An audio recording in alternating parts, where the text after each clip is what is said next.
Hi friends, నా పేరు రవి. ఇవాళ మనం మాట్లాడుకోబోయే టాపిక్ వచ్చేసి మహాభారత యుద్ధానికి ఇప్పుడు జరుగుతున్న ప్రపంచ యుద్ధాలకు మధ్య తేడా గురించి ఇవాళ మనం మాట్లాడుకోవడం జరుగుతుంది. ముందుగా ఇప్పుడు ఉన్న పరిస్థితుల్లో అయితే ప్రపంచంలో కొన్ని దేశాల మధ్య యుద్ధం జరుగుతుంది. ఇరాన్, అమెరికా మధ్య యుద్ధం జరుగుతుంది. రష్యా, ఉక్రెయిన్ మధ్య యుద్ధం జరుగుతుంది. ఈ ఏ అయితే యుద్ధం చేసే దేశాలు ఉన్నాయో అవి చాలా అభివృద్ధి చెందిన దేశాలు. అంటే కట్టడాల పరంగా కానీ, టెక్నాలజీ పరంగా కానీ, విజ్ఞాన పరంగా కానీ, అన్ని రకాలుగా ధనం పరంగా కానీ కూడా చాలా అభివృద్ధి చెందినటువంటి దేశాలు. ఇంతటి బలవత్తరమైన దేశాల మధ్య యుద్ధం జరుగుతున్నప్పుడు ఏవైతే పక్క దేశాలు, పక్క ప్రాంతాల్లో ఉండే దేశాలు ఏవైతే ఉంటాయో ఈ యొక్క దేశాలకు అనేక రకాలైనటువంటి సహాయం చేస్తున్నాయండి.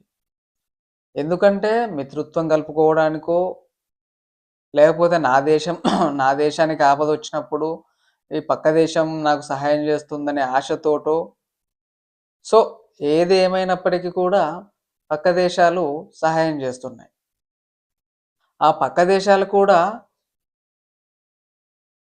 ఆహార పరంగా సహాయం చేస్తున్నాయి, విజ్ఞానం పరంగా సహాయం చేస్తున్నాయి, న్యూక్లియర్ అణుబాంబుల పరంగా సహాయం చేస్తున్నాయి, డబ్బు పరంగా సహాయం చేస్తున్నాయి. విమానాలు, హెలికాప్టర్లు, నేవీ ఇలాంటి అన్ని రంగాలలో ఉన్నటువంటి హై టెక్నాలజీని మిత్ర దేశాల కోసం ఇవి సహాయం చేస్తున్నాయి. కాబట్టి ఇంత సహాయం చేసినప్పుడు ఏది ఏమైనప్పటికీ యుద్ధం జరిగినప్పుడు అపారమైనటువంటి నష్టాలు కూడా జరుగుతున్నాయండి. ఈ అపారమైనటువంటి నష్టాలలో మనం కొన్ని చూసుకున్నట్టయితే, ఎగ్జాంపుల్గా ఇరాన్, అమెరికా చూసుకున్నట్లయితే ఇరు దేశాలలో ఉన్నటువంటి వైమానిక దళంలో సభ్యులు, అంటే విమానాలు నడిపేటోళ్ళు కావచ్చు, హెలికాప్టర్ నడిపేటోళ్ళు కావచ్చు, వాళ్ళ ఈ ప్రాణాలే, వాళ్లకు కుటుంబం ఉంటుంది, వాళ్ళ మీద ఎన్నో హోప్స్ పెట్టుకుంటారు. 100% ఇరు దేశాల మధ్య ఏదైతే నేవీ, విమాన, హెలికాప్టర్ రంగాల్లో ఉండేవారు మొదటగా నష్టపోతారు. నష్టపోవడం అంటే ఇంకా హోప్స్ ఏం లేవు, చనిపోవడం ఏదైనా తేడా అయితే. రెండోది ఏంటంటే ఈ ఏ అయితే కట్టడాలు, ఏ అయితే క్షేత్రాలు, ఏ అయితే ఖనిజాలు ఉండే భవనాలు కానీ, ఏ అయితే తయారు చేసే రంగాల్లో కానీ దాంట్లో బాంబులు వేయడం వల్ల అక్కడ పనిచేసే కర్మాగారాల్లో ఉన్నటువంటి మనుషులు, చిన్న పిల్లలతో సహా కూడా మరణించడం జరుగుతుంది. దీన్ని రెండో రకంగా భావించవచ్చు. మూడవది ఏంటంటే కొన్ని వందల వేల మందికి అంగవైకల్యం అనేది ఏర్పడుతుందండి. ఇది మనకు ఆ దేశాలు అనౌన్స్ చేసినా చేయకపోయినప్పటికీ అంతటి ప్రచండమైన యుద్ధం జరిగేటప్పుడు కొన్ని వందల కోట్ల ప్రమాదాలు జరిగే అవకాశం ఉంది. ఎన్నో వేల మందికి అంగవైకల్యం ఏర్పడడం అని కూడా జరుగుతుంది. అటువంటి యుద్ధాల్లో అంగవైకల్యం ఏర్పడ్డది అంటే వాళ్ళు వేరే ఏ పని చేసుకోవడానికి, జీవితాన్ని గడపడానికి కూడా ఆస్కారం లేని స్థాయిలో నష్టం జరుగుతుంది. ఇంకా చూస్తున్నట్టయితే చమురు క్షేత్రాలు, అండర్ వాటర్లో నడిచే అది ఏమంటారు, అండర్ వాటర్లో నడిపేటువంటి అవి తమ దేశం మెయిన్గా దేని మీద అయితే అభివృద్ధి చెందుద్దో వాటి మీదనే ఇతర దేశాలు టార్గెట్ చేసి వాటిని నష్టపరుస్తున్నాయి. కాబట్టి ఏదైతే నష్టపోయిన దేశం ఉందో తన స్థాయిని మళ్ళీ కంటిన్యూ చేసుకోవాలంటే కొన్ని వందల సంవత్సరాలు పడే అవకాశం కూడా ఉందండి. ఇంకో విషయం ఏంటంటే రీసెంట్గా సామూహిక ఖననం కూడా చేశారు. ఏది మన ఇరాన్లో అమెరికా దాడి చేస్తే ఒక స్కూల్ పైన బాంబులు వర్షం కురవడం వల్ల స్కూల్లో ఉండే విద్యార్థులు ఒక 300 మంది కావచ్చు, 400 మంది కావచ్చు, అందరు మరణిస్తే వాళ్ళని మొత్తం జేసీబీ ద్వారా గుంతలు తవ్వి సామూహిక ఖననం కూడా చేశారు. అది ఎంత నష్టం అనేది మనం ఊహించుకోవచ్చు. ఈ నష్టాలే కాకుండా ఇటువంటి బలవత్తరమైన దేశాలు అన్ని దేశాలకు ఈ దేశం నుంచి సరుకులు గానీ, గ్యాస్ గానీ, డీజిల్, పెట్రోల్ గానీ ఏ అయితే క్రూడ్ ఆయిల్ ఏ అయితే నీకు వేరే దేశాలకు సరఫరా చేస్తున్నాయో, ఆ సరఫరా తగ్గిపోవడం వల్ల అన్ని దేశాల ప్రజలకు కూడా సామాన్య మనుషుల మీద ఎక్కువ భారం పడుతుందండి. ఉదాహరణకి ఇప్పుడు మనం చూసుకున్నట్టయితే పెట్రోల్, డీజిల్ కావచ్చు, గ్యాస్ కొరత కావచ్చు, నూనె, సబ్బులు, షాంపూలు వీటన్నిటిపైన కూడా అధిక ధరలు పడడంతో ఈ రకమైన నష్టాలు కూడా జరుగుతున్నాయి. ఇన్ని నష్టాలకు మెయిన్ కారణం ఏంటి అంటే యుద్ధం. ఆ యుద్ధానికి కారణం ఏంటనేది మనం తెలుసుకోవాలి. ఓకే అండి. ఆ యుద్ధానికి కారణం ఏంటంటే ఇప్పుడు రష్యా, ఉక్రెయిన్ మనం చూసుకున్నట్టయితే 2014 సంవత్సరం నుంచి కూడా కేవలం భూమి ఆక్రమించిండ్రు. మా దేశ భూమిని ఇతర దేశం ఆక్రమించింది. కేవలం అనే మాట నేను వాడకూడదు అనుకుంటున్నా. నాకు తెలిసి అది ఒక దేశానికి చాలా గర్వకారణం. కాపాడుకోవడం అనేది గర్వకారణం. కానీ భూమి ఆక్రమించాడు అన్న ఉద్దేశంతో 2014 సంవత్సరం నుంచి ఇప్పుడు 2026 వరకు కూడా అప్పటి నుంచి కూడా రష్యా, ఉక్రెయిన్‌కి మధ్య యుద్ధం జరుగుతుంది.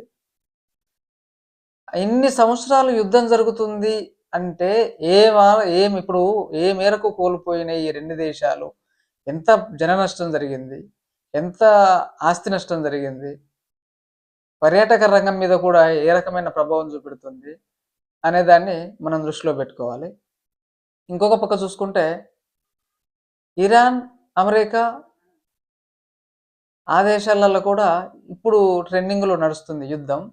ఇప్పుడు నేను చెప్పిన నష్టాలన్నీ దాన్ని ఉద్దేశించి చెప్పానండి. ఇక్కడ ఇరాన్, అమెరికా మధ్యలో జరుగుతున్న యుద్ధానికి మెయిన్ కారణం ఏంటంటే సరైన ఒప్పందాలకు లేకపోవడం. రెండోది ఏంటంటే భూమి ఆక్రమించుకోవడం. నా దేశం గొప్ప అంటే నా దేశం గొప్ప అని నిరూపించుకోవడం. ఇవే మెయిన్ కారణాలు ఇవే. వీటి ద్వారానే ఇప్పుడు ట్రెండింగ్ యుద్ధం జరుగుతుంది. ఈ యుద్ధం వల్ల నష్టాలు కూడా మీరు చూశారు. నాకు తెలియకుండా మీకు తెలిసినవి కూడా ఉంటే ఏది ఏమైనప్పటికీ ఇరు దేశాల మధ్య యుద్ధం అనేది కొన్ని వేల ప్రాణాలు బలి తీసుకోవడం మాత్రం వాస్తవం. ఎందుకంటే ఇప్పుడున్న టెక్నాలజీ పరంగా కంప్యూటర్ మీద కూర్చొని ఎక్కడైతే మనం టార్గెట్ చేసుకుంటామో ఆ టార్గెట్లోకి వెళ్ళి బ్లాస్ట్ చేసే అంత టెక్నాలజీ వచ్చింది కాబట్టి మనం చూసుకోవచ్చు. ఎట్లా అంటే రీసెంట్గా మన ఇండియా పాకిస్తాన్ మీద ఆపరేషన్ సింధూర్ అనే ఒక ఇది పెట్టి ఎట్లా ఏ విధంగా నాశనం చేయొచ్చు, ఎంత టెక్నాలజీ ఉంది మన దేశానికి అనేది ఉంది. అలాంటిది పాశ్చాత్య చెందిన దేశాలు, అభివృద్ధి చెందిన దేశాలు అంటే ఏ రేంజ్లో వాళ్లకు మిసైల్స్ పవర్ ఉంటుంది అనేది మనం అర్థం చేసుకోవచ్చు. దాంతోపాటుగా ఈ యుద్ధానికి కారణాలు కూడా ముఖ్యమైన కారణాలు ఏంటంటే భూమిని ఆక్రమించుకోవడం, రెండోది ఏంటంటే సుంకాలు విధించడం, మూడోది నాది గొప్ప, నా దేశం గొప్ప అంటే నా దేశం గొప్ప అని ప్రతిష్ట కోసం పోరాడడం అనేది ఇప్పుడు యుద్ధాలు జరగడానికి కారణం. ఓకే, వాటి నష్టాలు ఇప్పుడు మనం మాట్లాడుకున్నాం. ఇప్పుడు ఈ యుద్ధాల గురించి మనం మహాభారతంలోకి వెళ్ళి చూసుకుందాం. అంటే మహాభారతంలో కూడా యుద్ధం జరిగింది, అపారమైన నష్టం జరిగింది కదా. దీనికి చూసుకున్నట్టయితే మహాభారతం ప్రప్రథమంగా యుద్ధాన్ని ఎప్పుడు ప్రోత్సహించలేదండి.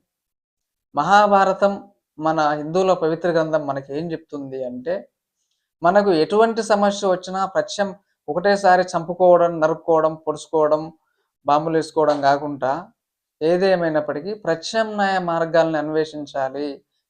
ప్రత్యామ్నాయ మార్గాల్ని అన్వేషించుకున్నప్పుడే మనకు యుద్ధం నుంచి విరమించుకునే అవకాశాలు కలుగుతాయి. ప్రత్యామ్నాయాలు చూసుకోకుండా కేవలం యుద్ధం ఒక్కటే కారణమని మనం అనుకోకూడదు అనేది మనకు మహాభారతం చెప్తుంది. ఓకే, మరి ప్రత్యామ్నాయం అన్నప్పుడు మహాభారతంలో అంత ఘోరమైన యుద్ధం ఎందుకు జరిగింది? అటు కౌరవుల తరపు నుంచి ఇటు పాండవుల తరపు నుంచి ఏ ఒక్కడూ మిగలలేదు, ఎంతో మంది చనిపోయిండ్రు. మరి ఏ రకంగా యుద్ధం జరిగింది అనేది కూడా మనం